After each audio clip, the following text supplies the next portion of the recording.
Hello and welcome to the edition of Motor Cars Enthusiasts. Right off the bat on today's show, huge congratulations to Estonian Ott Tänak, who is now the 2019 World Rally Champion for the year of 2019, which has got an interesting little stat.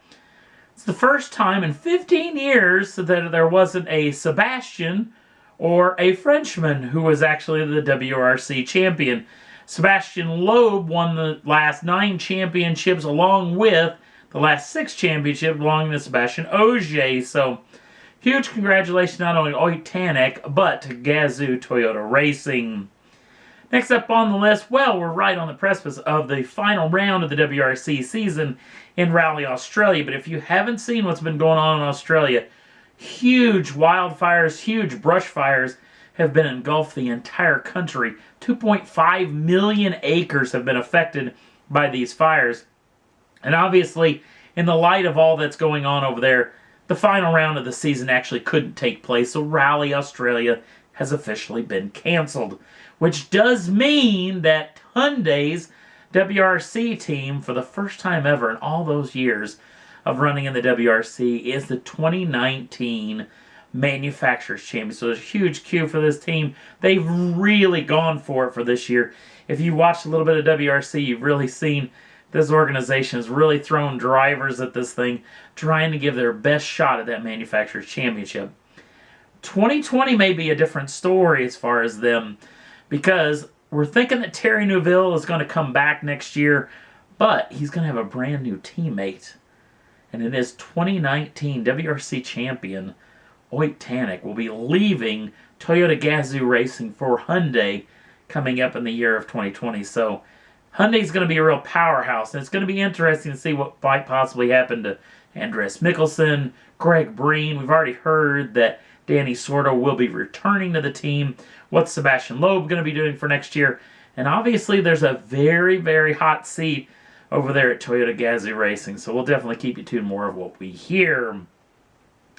Next up on the list, and the only, non-racing story we're going to talk about, McLaren released the day of the taping of this particular program, the brand new Elva. The Elva name harkening back to the old Bruce McLaren days where he's built some customer cars. One called the M1A, one called the Elva M1A, whereas actually this vehicle actually derives. Power is going to come from a 4-liter twin turbocharged V8 backed up with a 7-speed dual clutch transmission. Power is going to come up around 804 horsepower.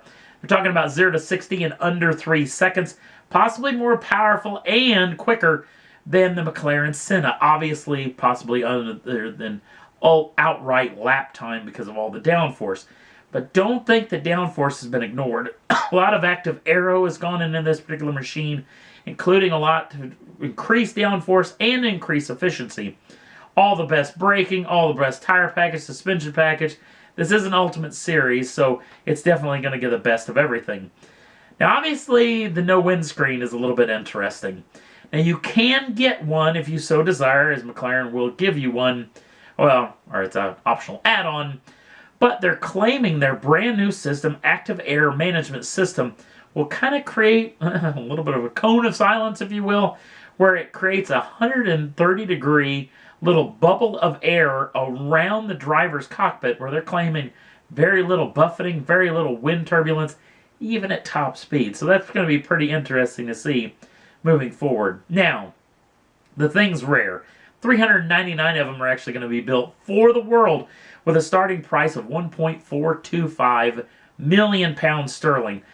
U.S. pricing is yet to be announced. They're thinking of somewhere around 1.8 million.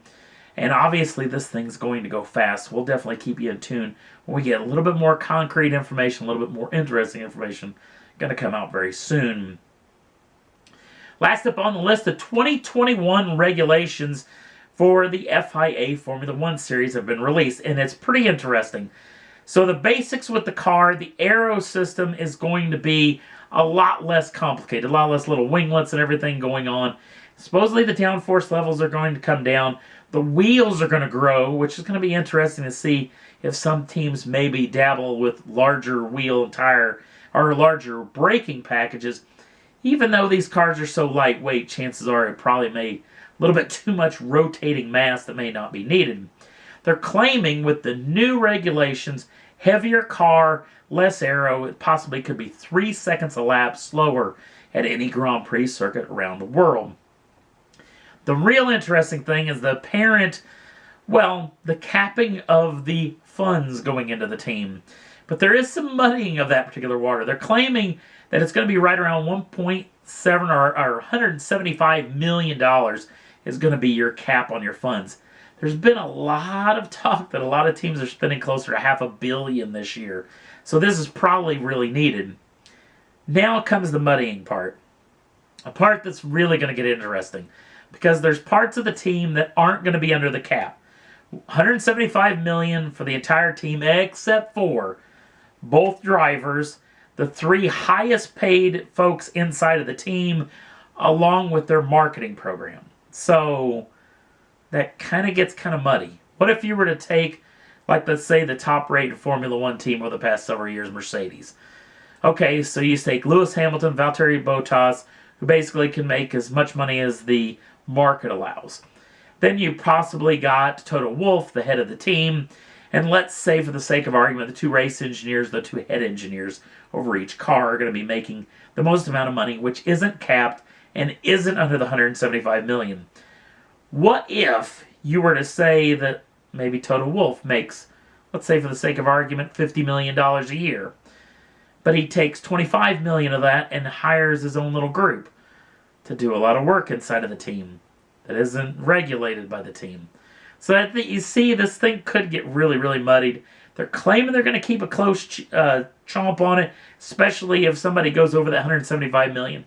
They could even yank a championship, manufacturers or drivers otherwise. So it's going to be very interesting going into the year 2020 and out 2021. And we're going to hear a whole lot more in the year of 2020 about this whole deal. And that's all there was that I thought was worth talking about for this edition of Motor Cars Enthusiasts. Don't forget to like us over on the Facebook page. Links down in the show notes. Also, if you'd like to subscribe to the channel, do so at any time. Get the first dibs on the brand new shows as soon as they come out. Thanks for watching. We'll see you again real soon.